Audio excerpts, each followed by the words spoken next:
Bonjour les poissons, merci à vous d'être là. Je suis ravie de vous accueillir pour votre guidance et vos énergies de la première quinzaine de juillet, donc du 1er au 15 juillet 2024. Donc je vais d'abord regarder l'énergie qui va vous accompagner sur la quinzaine avec un message oracle. Je continuerai avec le tarot pour voir la situation, comment vous vous sentez, le point de soutien, le point de vigilance et comment vous quittez cette quinzaine. Et je terminerai avec un message du petit oracle des anges. Voilà, donc gardez vraiment à l'esprit qu'on est sur YouTube, c'est une guidance et un tirage, donc un tirage général. Ça ne peut pas parler à chacun d'entre vous. Prenez uniquement si ça vous parle, si ça résonne avec vous, avec votre situation. Sinon, laissez passer les messages, c'est qu'ils sont destinés à d'autres personnes. Et c'est pas grave du tout. Allez, c'est parti pour vous les poissons. On regarde quelle est cette énergie qui vous accompagne sur cette première quinzaine de juillet.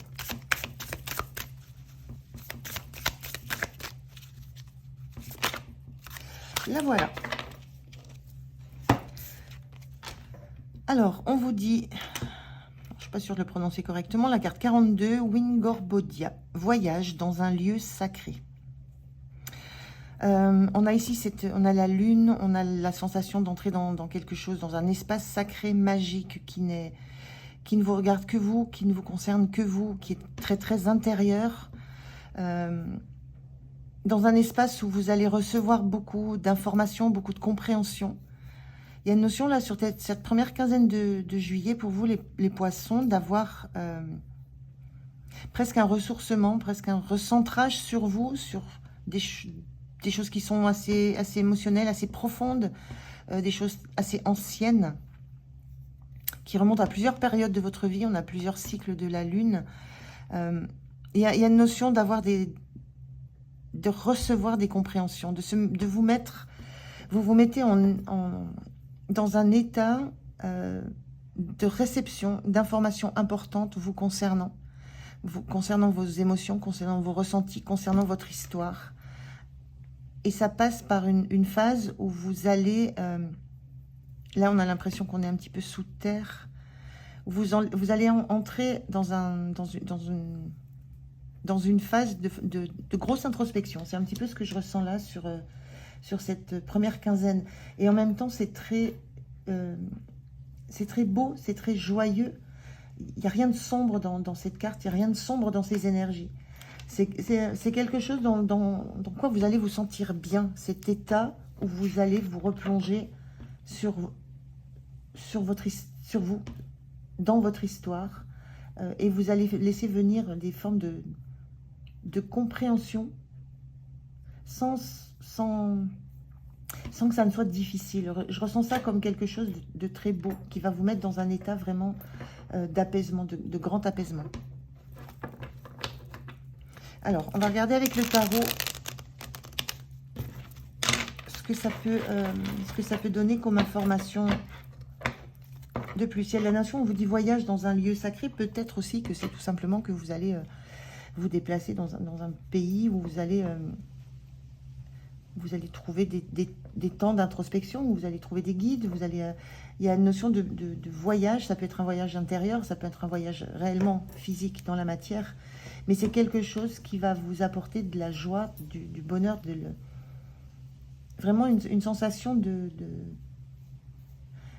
d'éveil à quelque chose de très joli.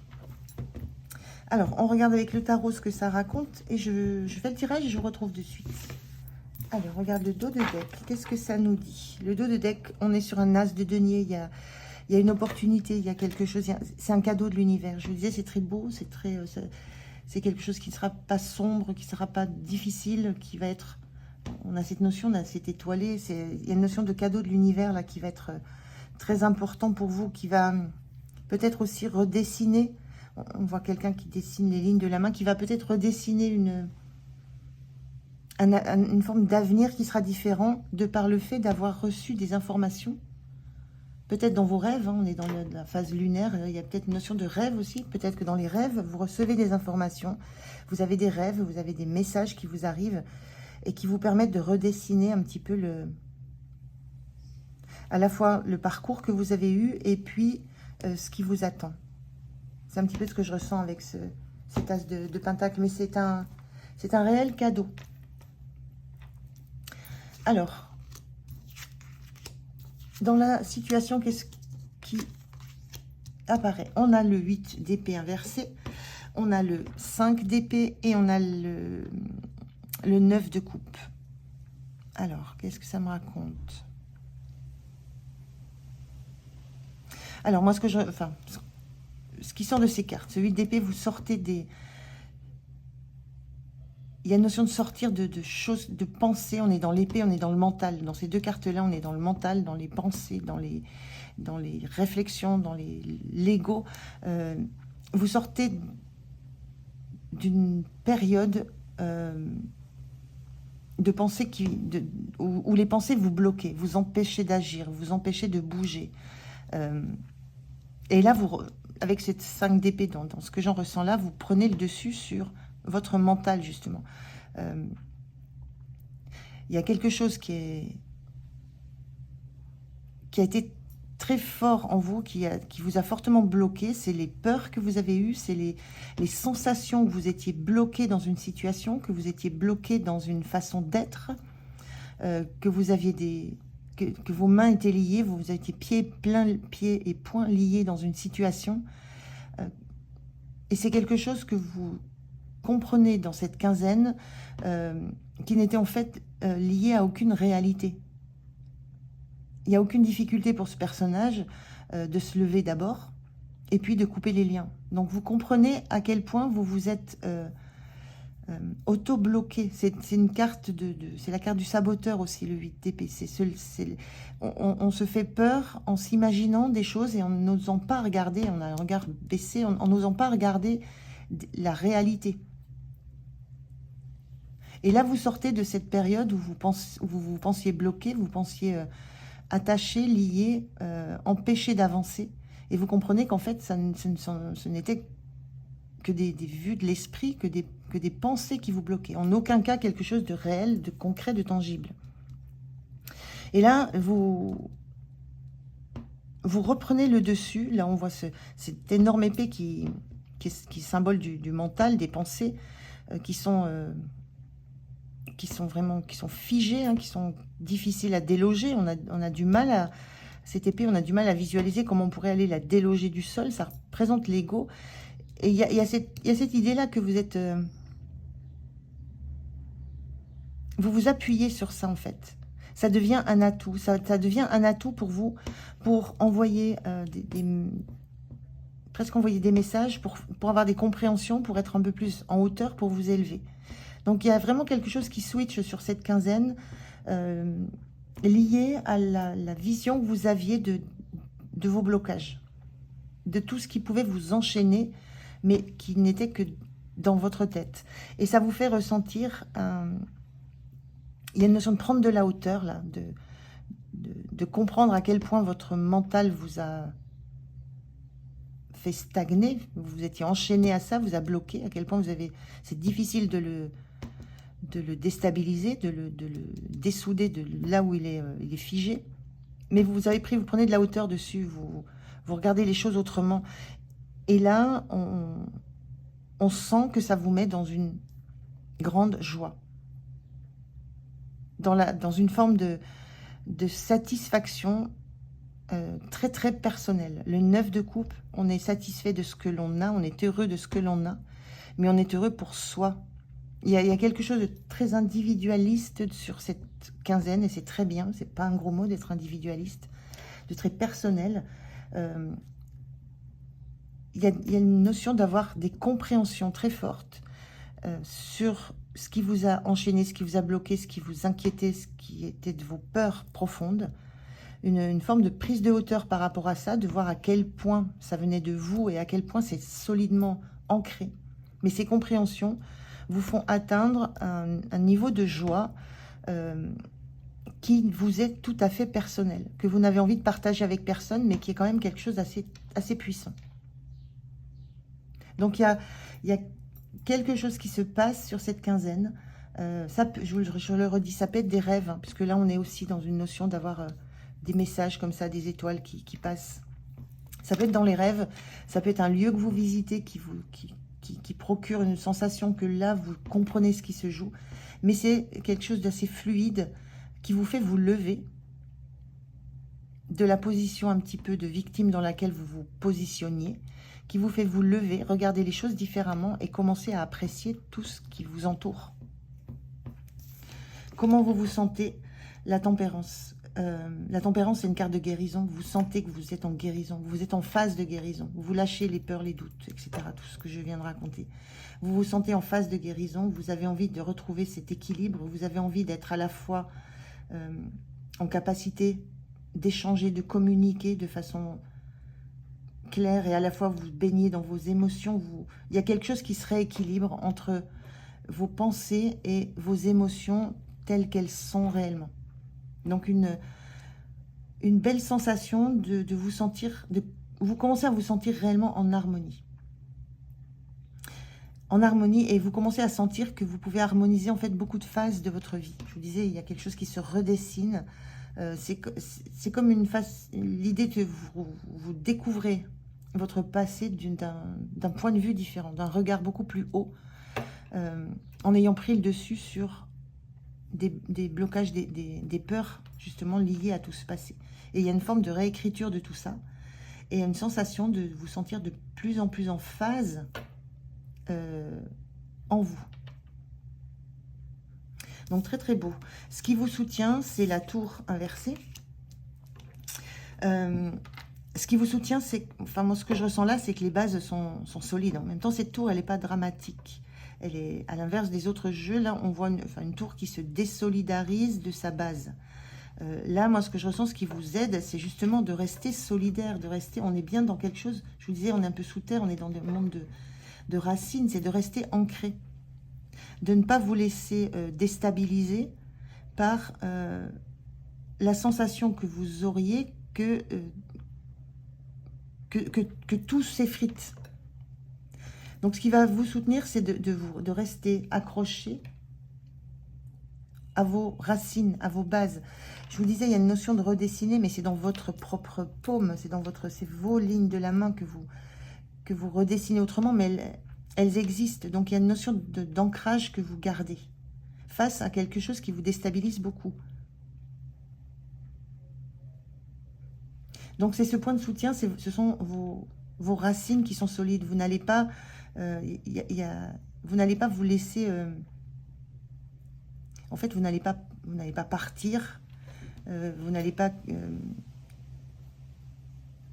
j'ai une notion de mirage, là. Vous n'allez pas vous laisser guider par des mirages. Il y a quelque chose de très solide qui est là en vous, mais que vous aviez laissé de côté, qui était très profondément enfoui.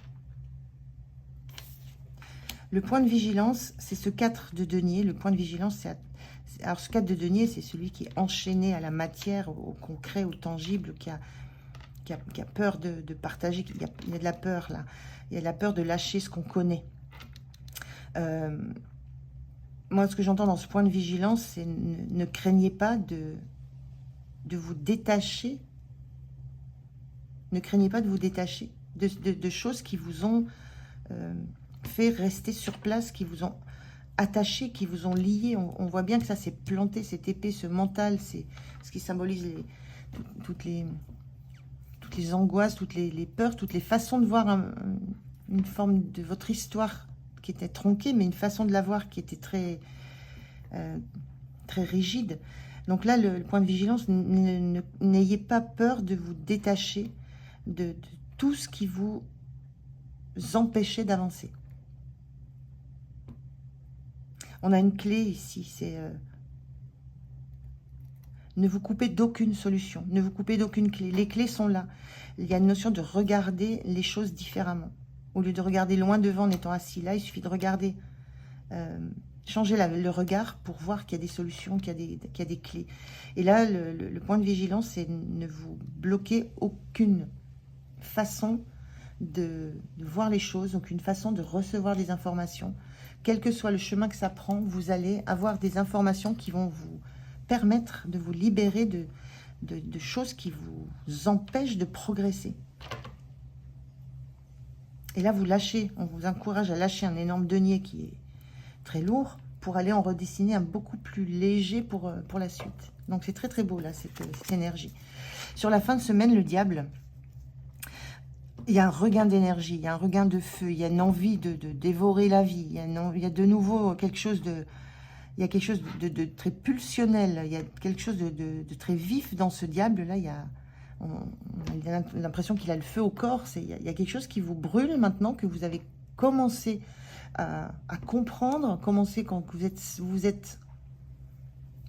en fait, vous êtes sorti de ces formes de schémas répétitifs qui vous bloquaient, de tous ces des doutes que vous aviez sur vous, sur vos compétences à être heureux, sur votre capacité à vous détacher de ce qui ne vous convient plus, tout en gardant des bases solides. Je disais que cette tour, elle était inversée.